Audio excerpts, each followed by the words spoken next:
अनाथपिंडक ने भगवान बुद्ध को क्या दान दिया?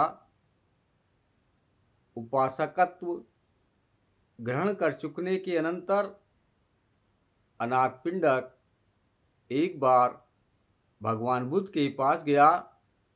अभिवादन कर चुकने के अनंतर वह एक ओर बैठा और बोला, भगवान, आप जानते हैं कि मैं श्रावस्ती में रहता हूँ, जो धन धान्य से संपन्न है और जहाँ शांति विराजती है, वहाँ महाराज प्रसेनजित का शासन है।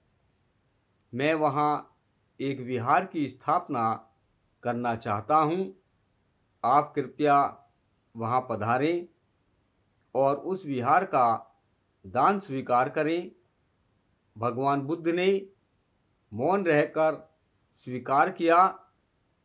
जब सेठ अनाथपिंडक घर लौटा तो उसने जेठ राजकुमार का उद्यान देखा।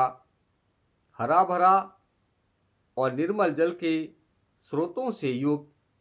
उसने सोचा, भगवान बुद्ध के भिक्षु संघ के लिए यह स्थान सबसे अधिक उपयुक्त होगा। राजकुमार उद्यान बेचना नहीं चाहता था, इसीलिए उसने कीमत बहुत अधिक बताई। पहले तो उसने इनकार ही किया, लेकिन आखिर में कहा, लेना ही है तो सारी जमीन पर कासारपण श्री सोने का सिक्का बिछाण दो। अनाथपिंडक प्रसन्न हुआ और कासारपण बिछाने लगा। तब राजकुमार बोला, रहने दो, मैं बेचना ही नहीं चाहता। लेकिन अनाथपिंडक का आग्रह था कि अब जब तुम एक बार उसकी कीमत लगा चुके और मैं उतनी ही कीमत देने के लिए तैयार हूँ, तो तुम्हें जमीन देनी पड़ेगी। बात यहाँ तक बढ़ी कि न्यायालय तक पहुँची। इस बीच लोग इस असामान्य घटना की चर्चा करने लगे और राजकुमार को भी जब यह पता लगा कि अनाथपिंडक धनी तो था ही, किंतु वह बड़ा श्रद्धावान तथा धार्मिक था, उसने अनाथपिंडक से जमीन लेने का उद्देश्य पूछा। जब उसे पता लगा कि जमीन तथागत के विहार बनवाने के लिए ली जा रही है, तो उसने भी उस पुण्य कार्य में हिस्सेदार बनने की इच्छा प्रकट की। उसने जमीन की आधी ही कीमत स्वीकार की। बोला, जमीन तुम्हारी, पेड़ मेरे, मैं अपनी ओर से वृक्षों का दान करता हूँ। विहार का शिलान्यास हो जाने पर वहाँ संघ के योग्य एक विशाल विहार बनवाया गया, जो बहुत ही सुंदर लगता था।